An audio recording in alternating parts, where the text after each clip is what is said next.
Oke, Assalamualaikum warahmatullahi wabarakatuh.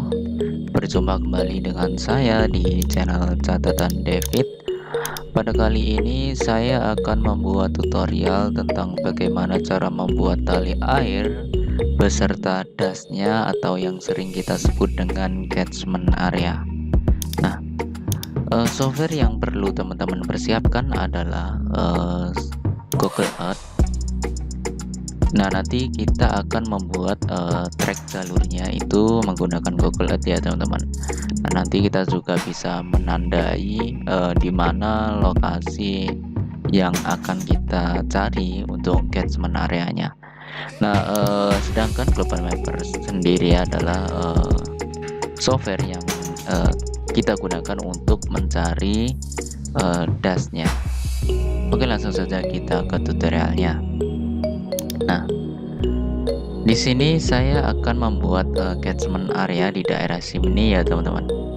Nah, di sini ada anak sungai. Nah, nanti kita akan cari tali airnya beserta dasnya. Oke, langsung saja kita praktekkan. Nah, jalan yang akan saya survei adalah di sini sampai sini ya teman-teman. Sampai sini ya teman-teman. Dan yang pertama kita akan membuat track jalannya. Kita buat track jalannya, kita namai jalan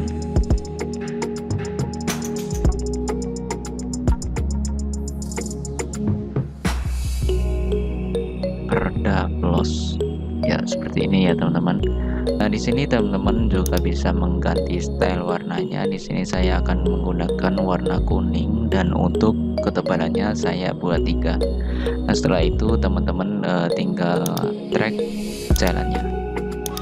Ya, seperti ini ya teman-teman.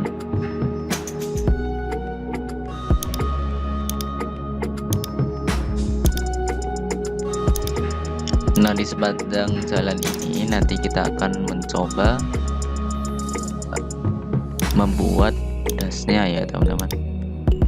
Nah, setelah itu apabila teman-teman dirasa cukup, teman-teman bisa oke. Nah, di sini saya sudah mempunyai line untuk jalan Perdaplosnya. Nah, setelah itu saya akan menandai di mana letak anak sungai yang kita akan survei dasnya. Caranya adalah teman-teman tandai ini. Nah, saya akan mensurvei di daerah sini ya teman-teman.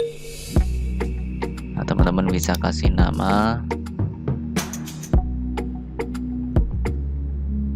Saya kasih nama das. Ya, seperti ini ya teman-teman. Teman-teman bisa oke. Nah, setelah itu apabila kita sudah mempunyai dua data ini, teman-teman bisa save. Caranya adalah klik kanan. Setelah itu simpan tempat sebagai titik-titik ini ya teman-teman. Nah, di sini saya kasih nama Jalan Perdaplos.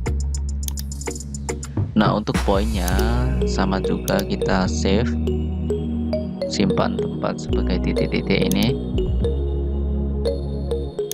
Nah, teman-teman bisa kasih nama das sesuai jalannya. Seperti ini ya teman-teman. Setelah itu teman-teman bisa save. Nah, kita sudah berhasil membuat dua data ini ya teman-teman. Nah, selanjutnya teman-teman bisa lanjut ke software Global Mapper. Nah, apabila Global Mappernya sudah terbuka, teman-teman klik di open data file. Nah, tadi saya simpan di video ya teman-teman, dan saya kasih nama Jalan Perdaplos. Kita cari ini ya teman-teman, Jalan Perdaplos. Setelah itu klik open. Nah, apabila kita sudah berhasil menginput track jalannya, selanjutnya adalah kita menginput titik lokasi sungai yang akan kita analisa dasnya. Teman-teman bisa klik open. Nah, Tadi saya kasih nama das perdaplos ini ya teman-teman. Ini setelah itu teman-teman bisa klik open. Nah, tahap selanjutnya teman-teman klik di sini ada logo bola dunia, teman-teman klik saja. Setelah itu klik Aster ini ya teman-teman. Teman-teman pilih yang Aster. Nah, setelah itu pilih yang Connect. Nah, apabila teman-teman sudah berhasil mempunyai data DM-nya, teman-teman seret untuk layar data DM-nya ini di paling bawah karena menutupi track jalan kita ya teman-teman. Seret saja ke paling bawah ya seperti ini.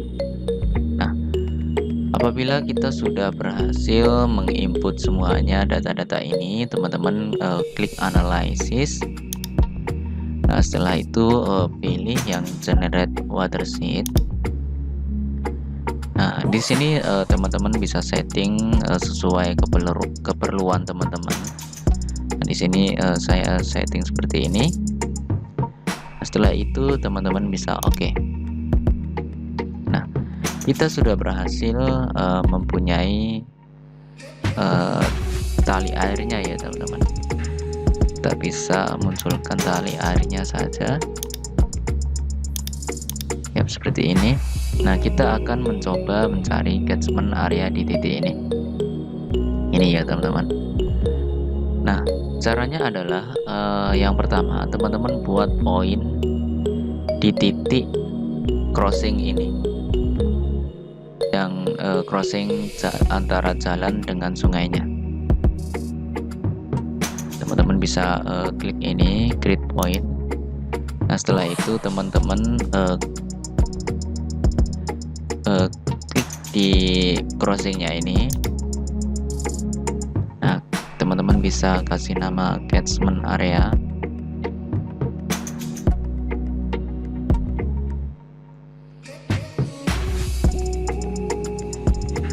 Setelah itu oke.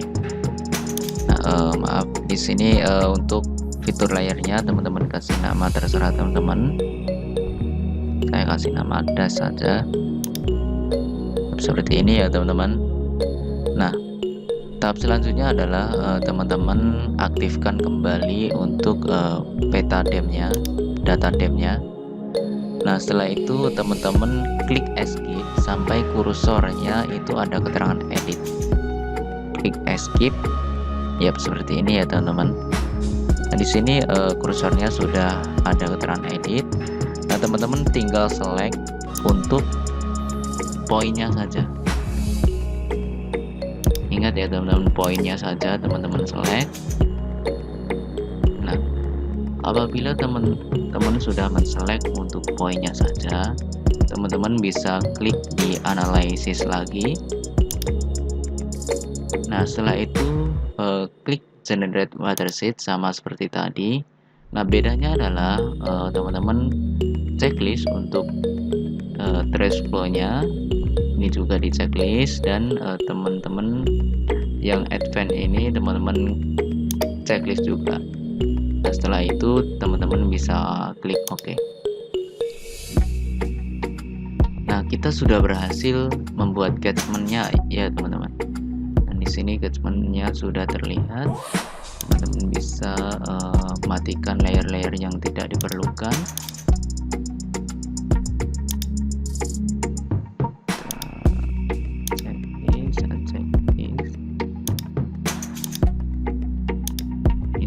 Tidak saya perlukan.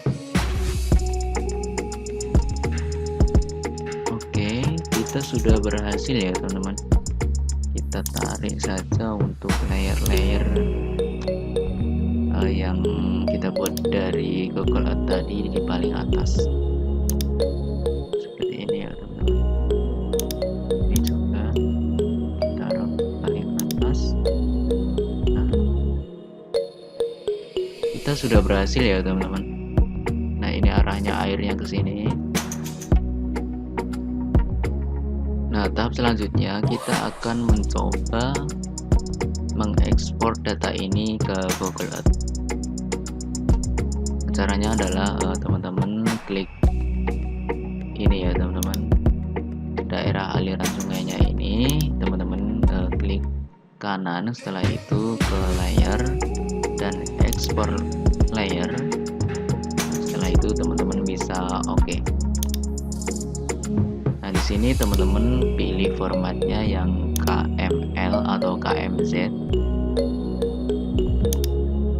Ini ya teman-teman. Setelah itu teman-teman oke. Dan teman-teman bisa oke lagi.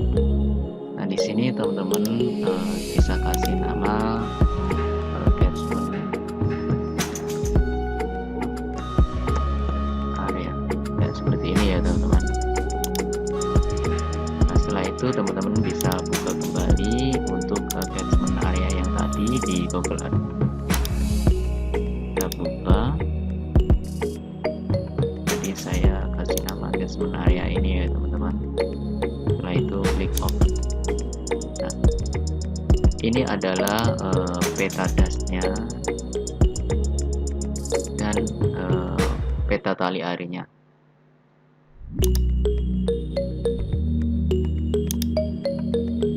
Oke, mungkin cukup sekian tutorial dari saya. Semoga tutorial ini bisa bermanfaat bagi teman-teman. Oke, mungkin sekian dan terima kasih.